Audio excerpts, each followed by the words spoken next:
High student, study science by Shubhankar channel তোমাদের স্বাগত। আমি শুভঙ্কর মণ্ডল। শুরু করছি তোমাদের ক্লাস 11 সেমিস্টার 2 রায়মার্টিন প্রশ্নবিচিত্র থেকে যে সায়েন্টিফিক সাজেশনস রয়েছে তার ইউনিট নম্বর 6 চ্যাপ্টার পরিবেশ রসায়ন। এখান থেকে তোমাদের দুখানা কোশ্চেন থাকবে 4 নম্বরের। সেকেন্ড সেমিস্টারের জন্য এখান থেকে দুখানা 2 নম্বরের কোশ্চেন থাকবে। দেখো টপিক 1 কি বলেছে, বায়ু দূষণ, প্রাথমিক ও গৌণ দূষক, কঠিন তরল, পরিবেশের রাসায়নিক বিক্রিয়াসমূহ ও ধোঁয়াশা, এসপিএম ও আরএসপিএম রিলেটেড কিছু কোশ্চেন অ্যান্সার রয়েছে এখানে রাইমার প্রশ্নবিচিত্রতে। তবে তার 1 নম্বর প্রশ্ন কি বলেছে, 1 নম্বর প্রশ্ন বলেছে যে ওজোন স্তরের ক্ষয়ের একটি প্রভাব ও ওজোন স্তর ক্ষয় প্রতিরোধের একটি উপায় লেখো। বলছে ওজোন স্তর ক্ষয়ের প্রভাব এবং ওজোন স্তর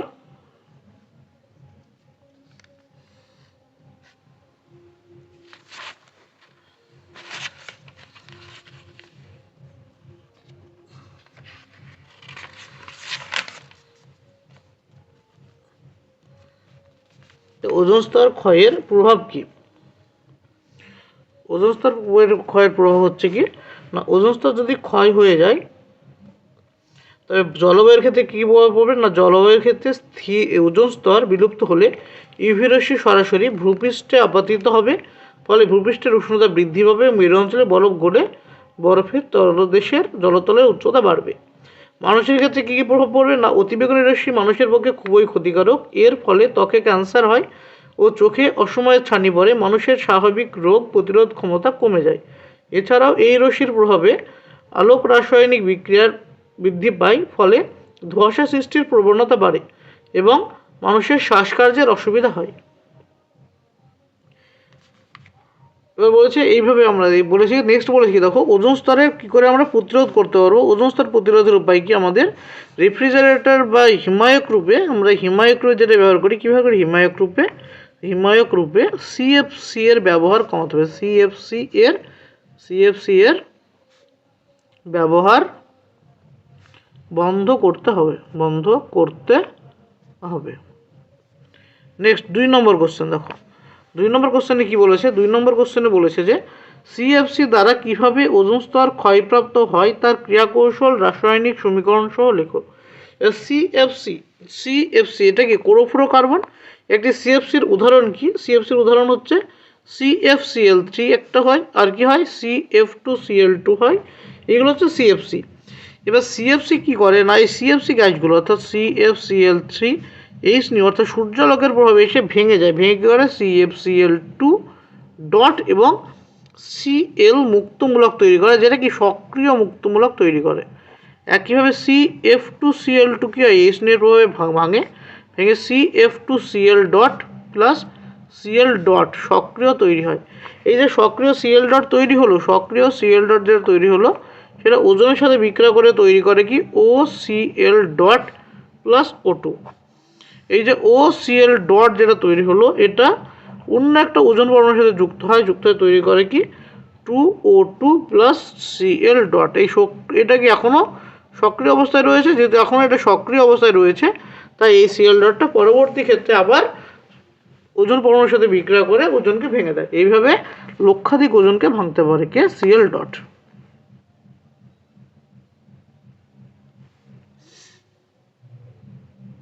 নেক্সট কোশ্চেন হচ্ছে 3 নম্বর প্রশ্ন। কোশ্চেন নম্বর 3 কি বলেছে দেখো, কোশ্চেন নম্বর 3তে বলেছে যে 3-1 প্রথম হচ্ছে সিএফসি অ্যামোনিয়া CO2 CH4 এদের মধ্যে কোনটি গ্রিনহাউস গ্যাস নয়। সিএফসি অ্যামোনিয়া হচ্ছে এদের মধ্যে গ্রিনহাউস গ্যাস নয়, অ্যামোনিয়া। বাদ বাকি তিনটে কি গ্রিনহাউস গ্যাস। 3-2 কি বলেছে যে কোন যৌগটি স্ট্র্যাটোস্ফিয়ারের ওজোন স্তরের ছিদ্রের উৎপত্তির জন্য দায়ী। কোন যৌগটি স্ট্র্যাটোস্ফিয়ারের ওজোন স্তরের ছিদ্রের জন্য দায়ী না, সিএফসি হচ্ছে সব থেকে মেন দায়ী, chlorofluorocarbon. Question number 4, question number 4 কি বলেছে যে গ্রিনহাউস প্রভাব সৃষ্টিতে CO2 এর ভূমিকা কি না, গ্রিনহাউস প্রভাব সৃষ্টিতে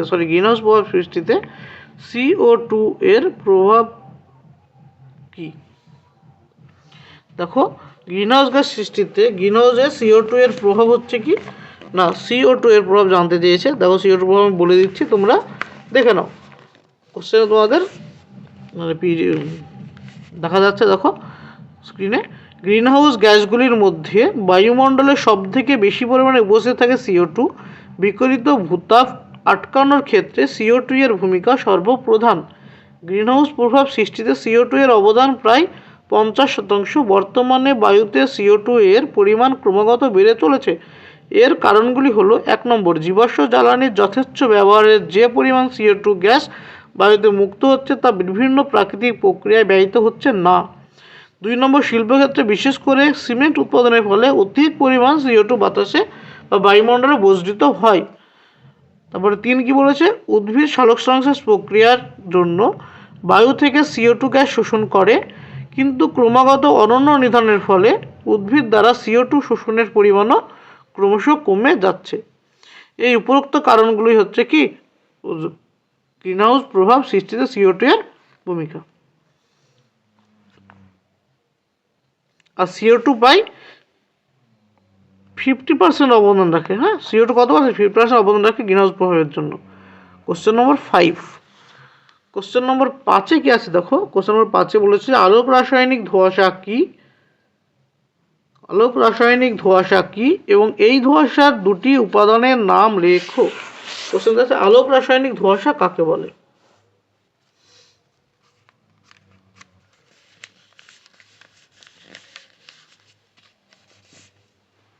তাই তো, কোশ্চেন নম্বর 5-এ কি বলে দেখো, আলোক রাসায়নিক ধোঁয়াশা কাকে বলে?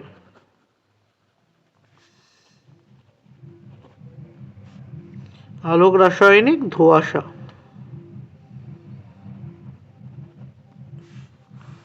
আলোক রাসায়নিক ধোঁয়াশা কাকে বলে?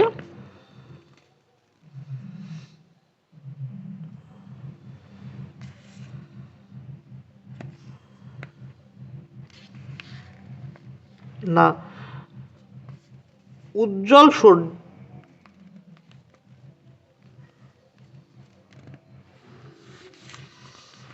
সূর্যালোকের উপস্থিতিতে আলোক রাসায়নিক বিক্রিয়ার মাধ্যমে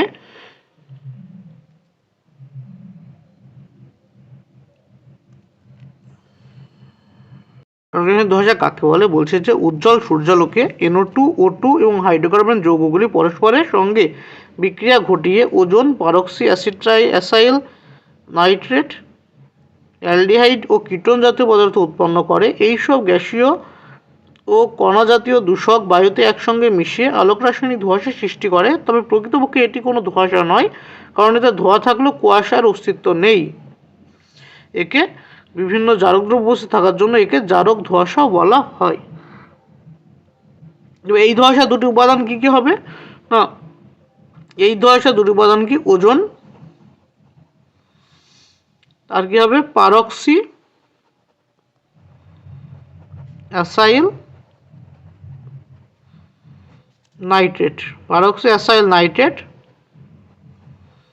ওজোন, পারক্সাইল নাইট্রেট, তারপরে অ্যালডিহাইড, কিটোন, এইসব টাইপ যৌগ, অ্যালডিহাইড ও কিটোন, এইগুলো হচ্ছে কি আলোক রাসায়নিক ধোঁয়াশার উপাদান। এটা হলো question number 5। Next question number দেখো 6। 6 নম্বর প্রশ্নে কি বলেছে? 6 নম্বর প্রশ্ন বলেছে যে আলোক রাসায়নিক ধোঁয়াশার ক্ষতিকারক প্রভাবগুলি উল্লেখ করো। আলোক রাসায়নিক ধোঁয়াশার ক্ষতিকারক প্রভাবগুলি উল্লেখ করো। আলোক রাসায়নিক ধোঁয়াশার ক্ষতিকারক প্রভাব কি হলো? 1 নম্বর, আলোক রাসায়নিক ধোঁয়াশার ফলে আলোক রাসায়নিক ধোঁয়াশার ফলে কি হয় না, চোখ, কান, নাক, গলা জ্বালা করে, তবে চোখের ওপর প্রভাব সর্বাপেক্ষা বেশি। 2, নাক বন্ধ হয়ে যায়, হাঁচি ও কাশি হয়। 3 কি শ্বাসকষ্ট ও বুকে ব্যথা অনুভূত হয়। 2 নম্বর কি, এই ধোঁয়াশার বর্ণ বাদামে হওয়ায় কোনো জিনিস ভালো করে দেখা যায় না, গাড়ি চালক ও বিমানের পাইলটদের অসুবিধার সম্মুখীন হতে হয়। 3, প্যান ও অন্যান্য জারক পদার্থ উদ্ভিদ কোষের ক্ষতি সাধন করে এবং পাতার উপর সাদা দাগ সৃষ্টি করে এবং আলোক সংশ্লেষ প্রক্রিয়া ব্যাহত করে। তারপরে কি হবে না, ওজনের প্রভাবে রবারের দ্রব্য স্থিতিস্থাপকতা হারায় এবং ভঙ্গুর হয়ে পড়ে। এই হচ্ছে আলোক রাসায়নিক ধোঁয়াশার ক্ষতিকারক প্রভাব। এর হলো question number 6। Next question number 7 কি বলেছে দেখো। কোশ্চেন নম্বর 7-এর 1-এ কি বলেছে, আলোক রাসায়নিক ধোঁয়াশা সৃষ্টির সম্ভাবনা কোন অঞ্চলে বেশি? আলোক রাসায়নিক ধোঁয়াশা সৃষ্টির সবথেকে বেশি সম্ভাবনা কোনটা? না, শিল্পাঞ্চল। শিল্পাঞ্চল হচ্ছে মেন। আর প্রথমে এটা দেখা গেছিল কোথায়? মার্কিন যুক্তরাষ্ট্রের লস অ্যাঞ্জেলস শহরে। কোথায় দেখা গেছিল? মার্কিন যুক্তরাষ্ট্রের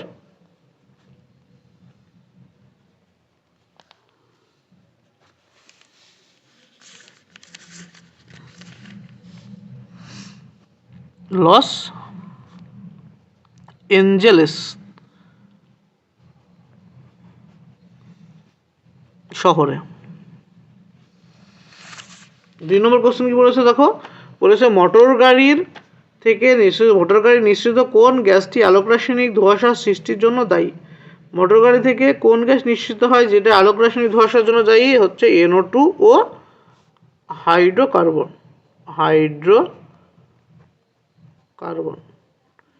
অ্যাকচুয়ালি শিল্পাঞ্চল কোন দেশে বলে? বড় বড় শিল্পাঞ্চল। হ্যাঁ, বড় বড় শিল্পাঞ্চল, যেখানে বড় বড় কি আছে? বড় বড় কলকারখানা আছে, এই ধরনের শিল্পাঞ্চল। তাহলে কোশ্চেন নম্বর 8। কোশ্চেন নম্বর 8-এ কি আছে দেখো, বলেছে যে 1 নম্বর, মোটর গাড়ির থেকে নির্গত গ্যাসের মধ্যে থাকা কোন ধাতব দূষক বায়ুমণ্ডলকে দূষিত করে? তো কোন ধাতব দূষক হবে? উত্তর হবে সিসা বা ক্যাডমিয়াম।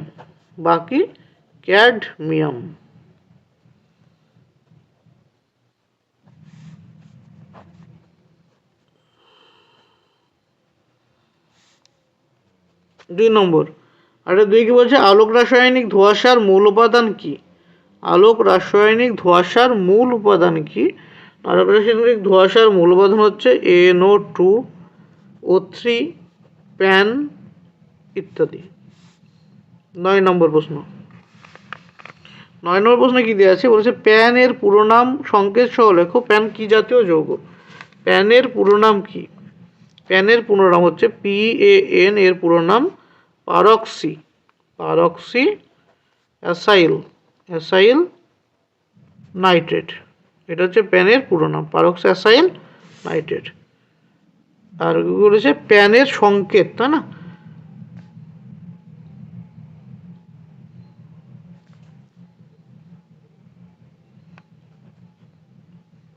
আর CO3NO2, এটা হচ্ছে কি প্যানের সংকেত।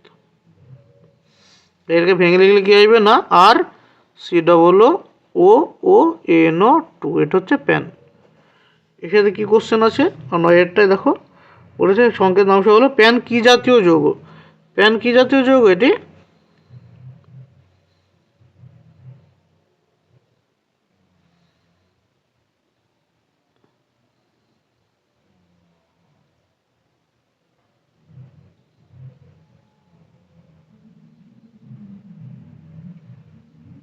প্যান কি জাতীয় যৌগ? পারক্সি।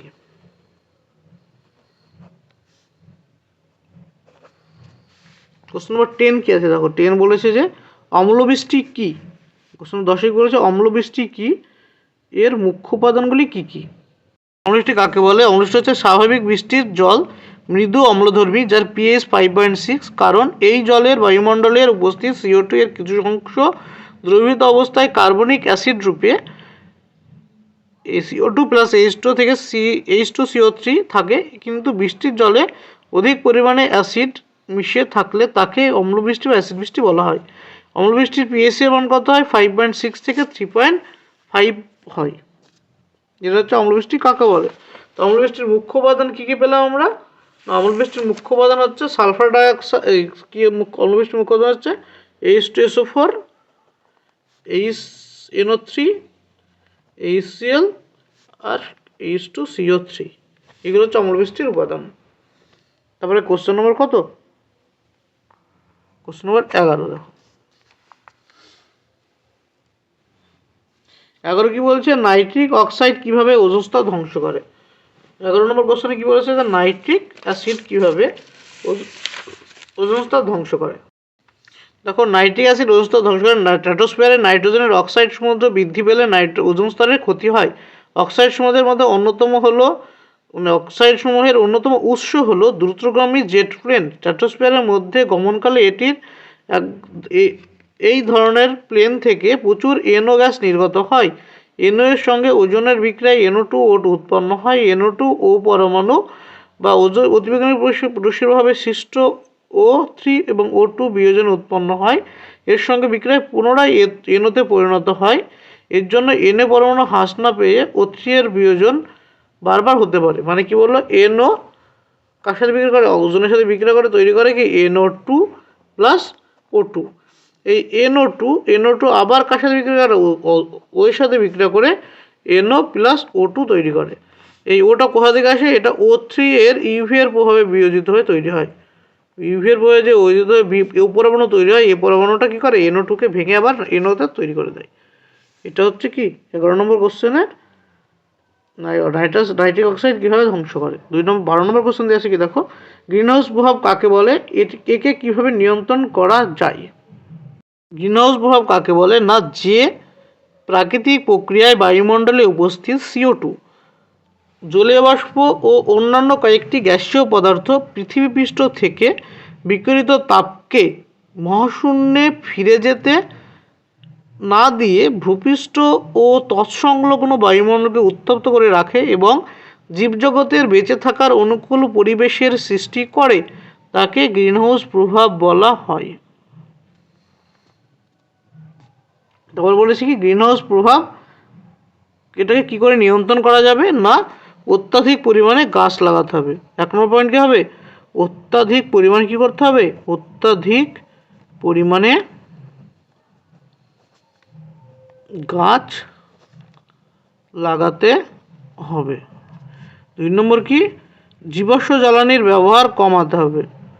জীবাশ্ম জ্বালানির ব্যবহার কমাতে হবে। নেক্সট কোশ্চেন নম্বর 13 নম্বর কোশ্চেন বলছে, বায়ুমণ্ডলের কোন স্তরটি অতিবেগুনি রশ্মি থেকে পৃথিবীর জীবজগৎকে রক্ষা করে। বায়ুমণ্ডলের কোন স্তর হবে না, স্তর হচ্ছে স্ট্র্যাটোস্ফিয়ার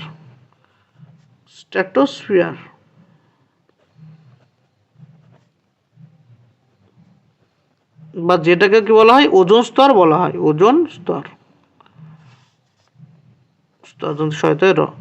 1 নম্বর। 2 নম্বর কোশ্চেন কি আছে 13 বলছে, গ্রামাঞ্চলের তুলনায় শহরাঞ্চলে ফুসফুসের সংক্রমণ 4 গুণ বেশি হয় কেন। কারণ কি, মেন কারণ হচ্ছে কি না, শহরাঞ্চলে অতিরিক্ত যানবাহনের ধোঁয়া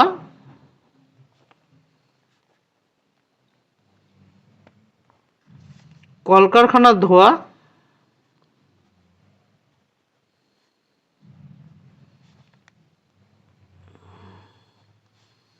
প্রভৃতির জন্য এটি ঘটে। 14 নম্বর প্রশ্নে কি দেওয়া আছে দেখো, কোশ্চেন নম্বর 14 বলেছে যে ফ্রেয়নের সংকেত লেখো। ফ্রেয়নের সংকেত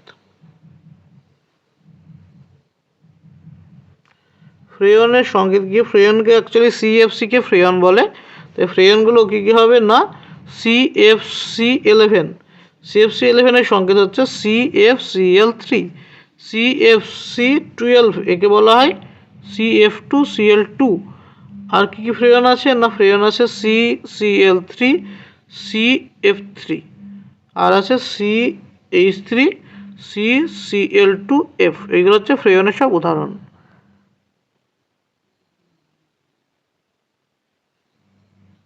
তারপরে কোশ্চেন দিয়ে আছে CFC11, CFC12, CFC22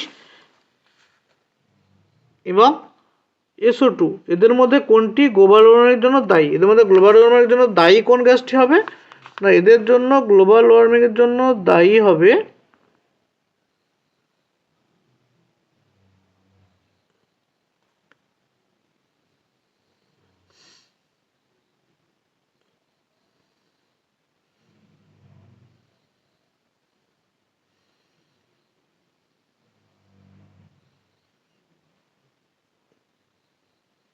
CFC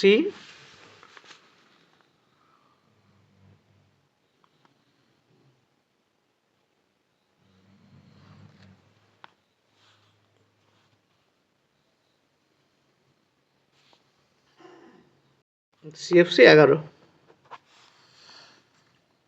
next 15 নম্বর কোশ্চেন নম্বর 15, তাই তো।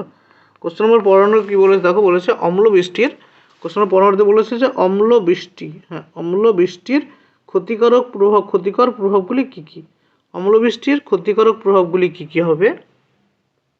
স্ক্রিনে অম্ল বৃষ্টির ক্ষতিকর প্রভাবগুলো দেখা যাচ্ছে, দেখো বলেছে 1 নম্বর মাটি ও উদ্ভিদের উপর প্রভাব। অম্ল বৃষ্টির ফলে মাটির অম্লত্ব বৃদ্ধি পায়, মাটিতে উপস্থিত বিভিন্ন ধাতু ধাতব লবণের দ্রবণীয়তার পরিবর্তন হয় এবং মাটিতে বসবাসকারী প্রাণী ও ব্যাকটেরিয়া ক্ষতিগ্রস্ত হয় বা মারা যায়, যা এর ফলে মাটির উর্বরতা হ্রাস পায় এবং শস্যের ফলনও কমে যায়। এছাড়াও গাছের পাতা ঝলসে ও কুঁকড়ে যায়, সালোকসংশ্লেষ প্রক্রিয়া বিঘ্নিত হয়, গাছের বৃদ্ধি ও রোগ প্রতিরোধ ক্ষমতা কমে যায়। 2 নম্বর পয়েন্টে কী হবে, 2 নম্বর হচ্ছে জলজ জীবের উপর প্রভাব। অম্লবৃষ্টি জলাশয়কে অম্লিক করে তোলে, ফলে মাছের ডিম পাড়ার ক্ষমতা হ্রাস পায় ও শারীরিক প্রক্রিয়া ব্যাহত হয়। অম্লত্ব অধিক বৃদ্ধি পেলে শৈবাল, জলজ পোকামাকড়, মাছ, খোলযুক্ত জলজ প্রাণী বা শামুক, গুগলি, ঝিনুক প্রভৃতি বৃদ্ধি হ্রাস পায় বা মারা যায়, অর্থাৎ জীবমণ্ডলের বাস্তুতন্ত্র বিঘ্নিত হয়। বা মানুষের ওপর প্রভাব কি, অম্লবৃষ্টি বিভিন্ন ধরনের ক্ষতিকারক ধাতব পদার্থ জলে দ্রবীভূত হয় এবং সেগুলি জলবাহিত হয়ে মানুষের শরীরে প্রবেশ করে স্নায়ুতন্ত্র ও শ্বাসযন্ত্র পরিপাক ক্রিয়ার ক্ষতিগ্রস্ত করে ও স্বাস্থ্যহানি ঘটায়। এছাড়াও অম্লবৃষ্টি মানুষের ত্বক, চুল ও কোষের ক্ষতি করে। স্থাপত্য ইমারতের উপরে প্রভাব ফেলে অম্লবৃষ্টির ফলে মার্বেল পাথর নির্মিত অট্টালিকা, ঐতিহাসিক স্থাপত্য, ভাস্কর্য ইত্যাদি ব্যাপক ক্ষতি হয়, কারণ সালফারিক অ্যাসিডের সঙ্গে মার্বেলের বিক্রিয়ায় কি তৈরি হয়, ক্যালসিয়াম সালফেট তৈরি হয়। এ হচ্ছে অম্লবৃষ্টির ক্ষতিকারক প্রভাব। এটা হলো কোশ্চেন নম্বর 15।